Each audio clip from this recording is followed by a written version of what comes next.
Greetings and konnichiwa, and welcome to the Onyx Tavern. This is your host, the Barkeep, bringing you podcast 53 here at the Tavern, presented by Hirotaku.com.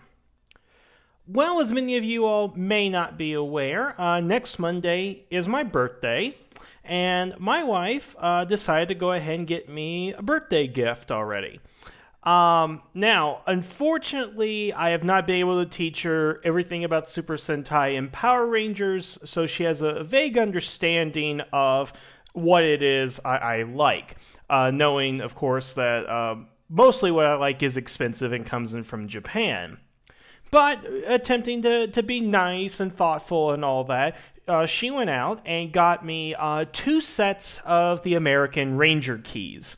Specifically, she got me the Lightspeed Rescue and the Mystic Force set, which you are now seeing on your screen right now. So first of all, I really appreciate and I thank my wife for doing this because it was really nice of her. But I'm also conflicted of my whole stance with Bandai, and getting these keys kind of sent me back in there.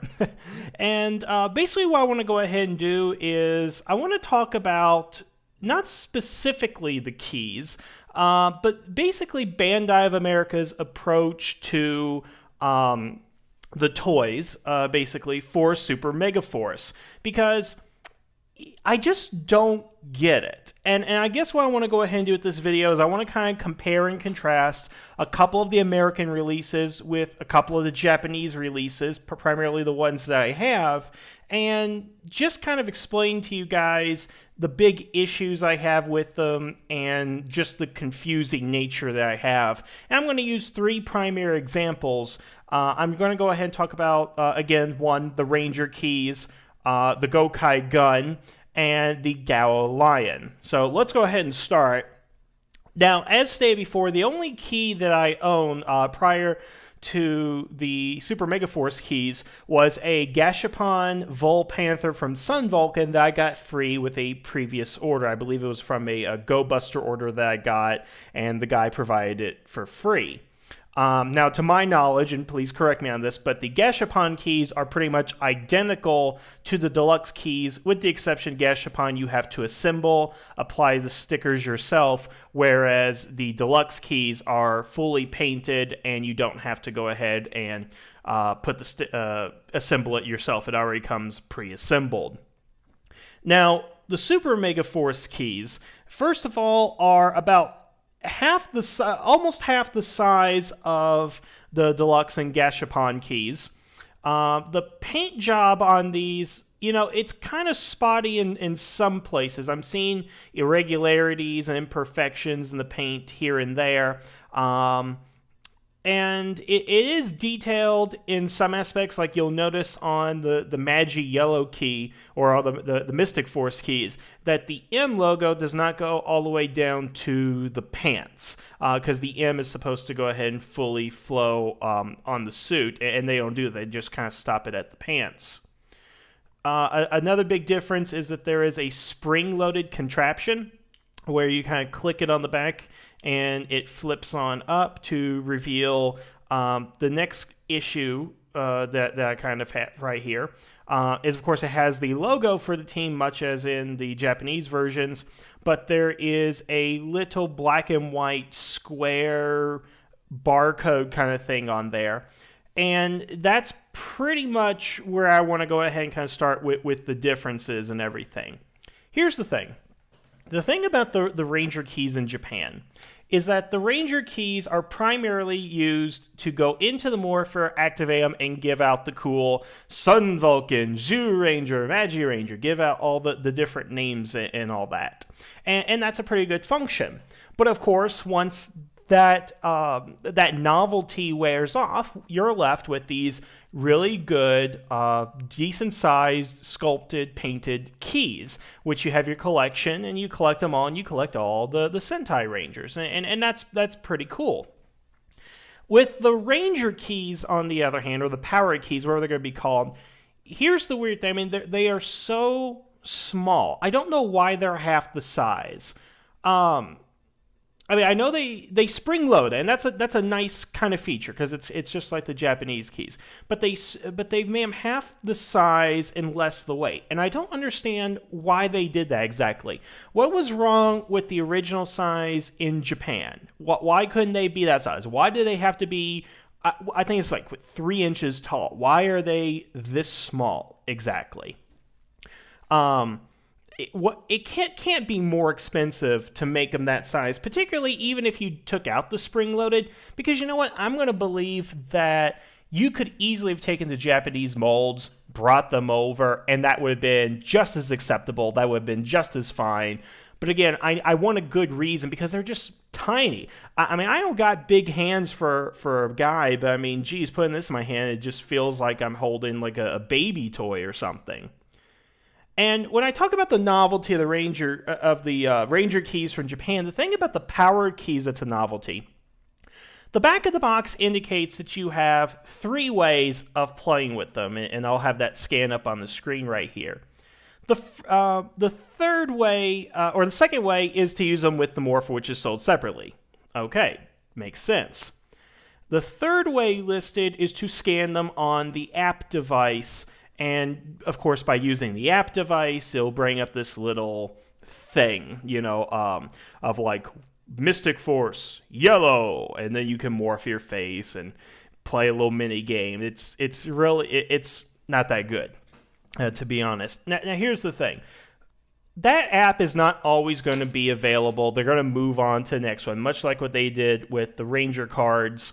From the previous season, they're going to really just go ahead and stop using those. They're not going to make them anymore.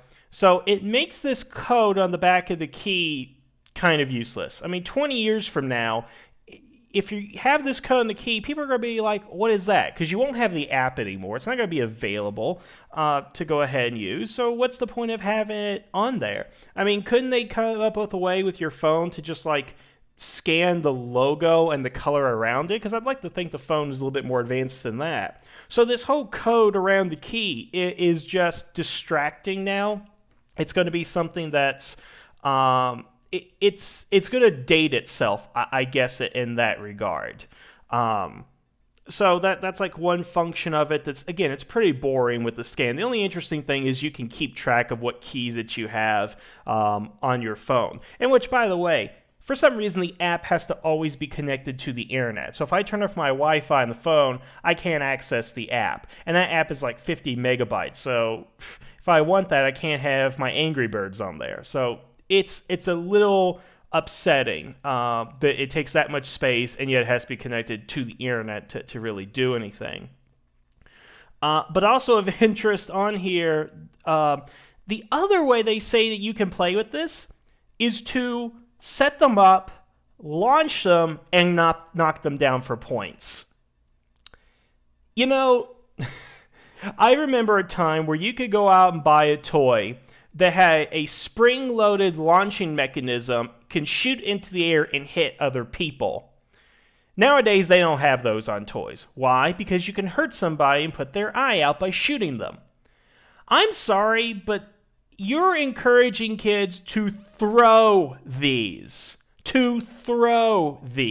At other people, as well as the other keys. I mean, this is not Pogs. This is not a small piece of plastic hitting pieces of paper on the ground. This is gonna hurt somebody and potentially break these toys. I mean, Bandai, what are you thinking? Did anybody that bought the Ranger keys that said in the back you could throw these at the other Ranger keys and get points for them? I seriously don't know what Bandai is thinking. I mean, these keys are pretty much inferior in almost every way to the Japanese keys. And I can't think of a logical reason why. Again, did it really make sense? I mean, what's the point of making them half the size and adding the spring and all this? I mean, again, you could easily get the Japanese versions and probably cost the same for manufacturing and distribution. And you know, the thing is, they're only selling these in sets of 3 right now. At least in the Japanese versions, they sold it in sets of 5. You know, get the 6 Rangers as bonus sets, or all the Red Rangers in one set. They could have easily done that instead of 3. And of course, by the way, so far, they have not released any female keys. They're all the guys. The back of the packaging indicates that when you get the Ninja Storm, that Tori's key will be available, but none of the other females are in there. So it makes me wonder, are they just going to package all the girls together? Are they going to just like packs of 2 with the girls or packs of 3 with the 6th Ranger? I don't know, and it's just a little bothersome to me that they say girls' toys never sell, but if you don't make them, girls are going to feel alienated not to buy these things. And that's, I don't know. I'm not going to get on a rant about that. I'm trying not to make this a rant. I'm really trying to make this a compare and contrast and just see where it went wrong, basically. But I want to go ahead and move on from the Ranger keys for a second. And I don't own this in the Japanese version or the American version. But they did go ahead and release a toy version of the Gokai gun. Now, what I have up on the screen is a comparison of both the American and the Japanese version. The Japanese version, as you can see, first of all, has a black barrel, a trigger holster, and a lot of fine detail onto it. If you look at the American version, not much detail, no trigger hole, just a small little button on the underside, and the tip of the gun is got an orange tip. Oh my goodness, I know that in recent years, and this really wasn't the case when I was a kid, but they started putting orange or pink or green tips at the edge of guns, or at the end of the gun barrel, so that kids know that it is fake and that they can distinguish between a toy and not real and stuff. Now, without going into my views on gun rights and gun ownership, I think this is incredibly stupid for the American version because, again, first of all, this is about half the size, as far as I can tell, as the Gokai gun. And what kid is going to go ahead and think that the Gokai gun is a real gun? I don't see it. It's a stylized blaster, which they obviously had to make it smaller because they made the keys smaller, but I don't understand, again, why they did that and why they felt the need to change the design so much to look completely different. You know, it kind of reminds me of the Beetleborgs thing, because if you look in their Japanese version, they were silver guns, but in the American version, they were purple and orange, which, even as a kid, I knew something was wrong there. It just didn't make any sense to me. So I hate this idea of recoloring a fictional weapon because that's what you do with the guns that look real. I mean, I don't even know why we're selling realistic-looking guns when I was a kid, so I understand why they're trying to paint them up and make them look different now. But this is a sci-fi weapon. I mean, when was the last time you bought a phaser with an orange tip on it? I mean, come on. And then the final one I just want to go ahead and talk about is the Gallo Lion. My sister-in-law is so wonderful. She got me the Gallo Lion a couple years ago just as a gift for her new brother-in-law. I guess it was my wedding gift from her. And it's awesome. I recently ordered the Gosei Great, and or not Gosei Great, Gokaio. That should be coming in not too long after my birthday. That was a gift from a friend of mine. And, you know, I can't wait to go ahead and transform it. It's going to be awesome. It's going to be cool.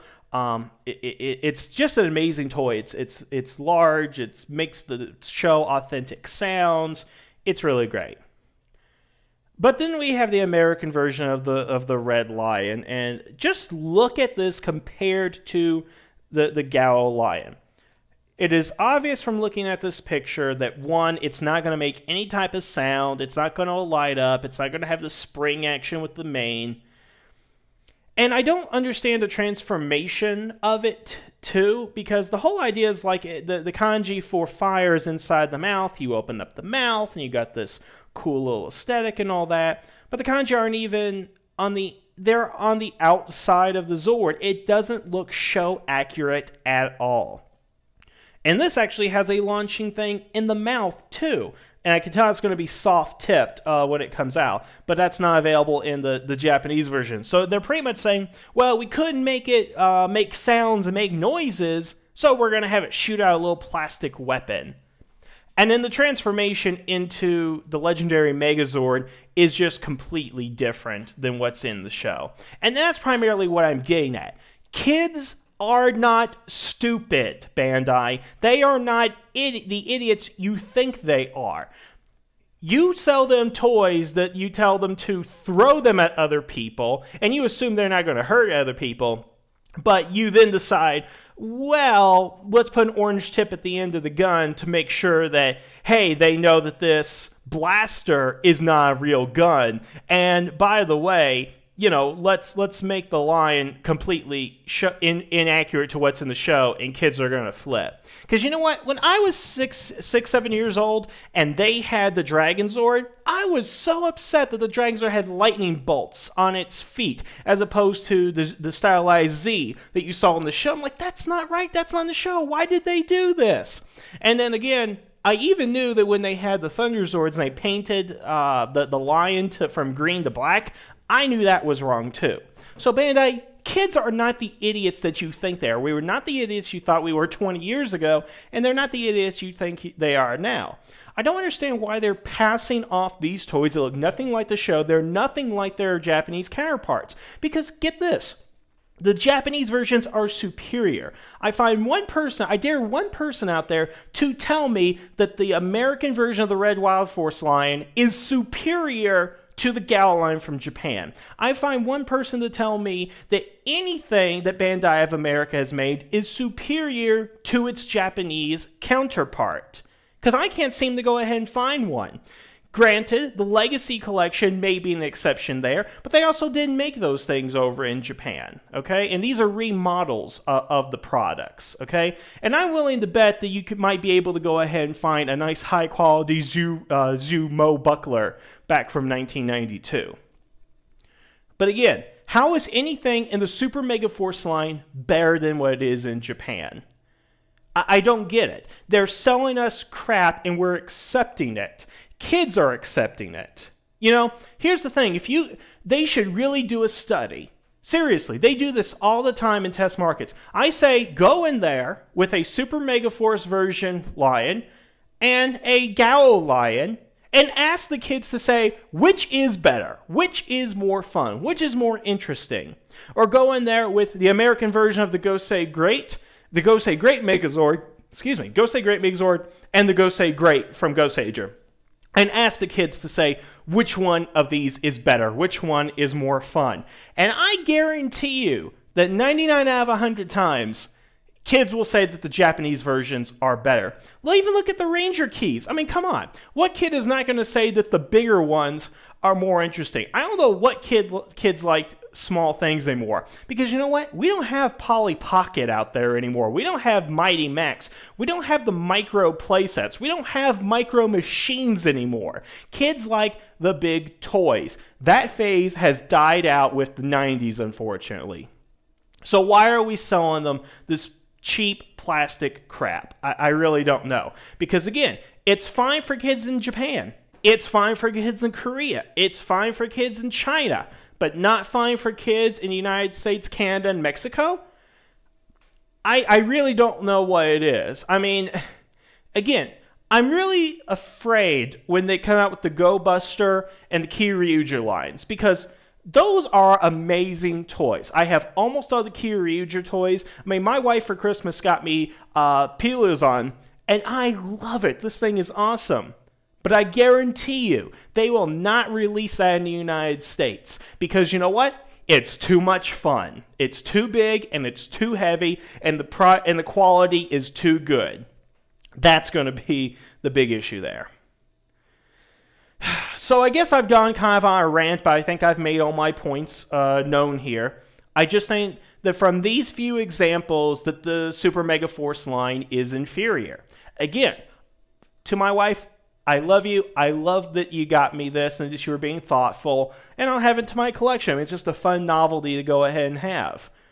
Would I have preferred the Japanese keys? Yes. But it's not your fault, sweetie. You know why? Because they make it so hard for us to get simple things, to get the good things out of life. They just make it so hard. Well, I want to thank you guys for listening, but I definitely want your all's opinions. This is obviously not as polarizing as Podcast 11 with my whole San Diego Comic-Con thing, but definitely this is still something that eats away at me, that again I have to spend all this money in Japan, that we just can't buy it here at Walmart or Toys R Us. It's such a hassle nowadays. Oh, and by the way, I do want to make this comment before it gets in there. Yes, I know that they released the Shinkano not too long ago, but I bought that 5 years ago. What is it? 1, 2, 3, 4. About 5 years ago already. So that doesn't help me. And they're canceling the Go Say Great Japanese version because the Shinkano didn't sell well. I don't get it. But anyway, guys, please leave your comments. I really want your thoughts on this. But I want to thank you guys for listening. Have a good day. And the tavern is now closed.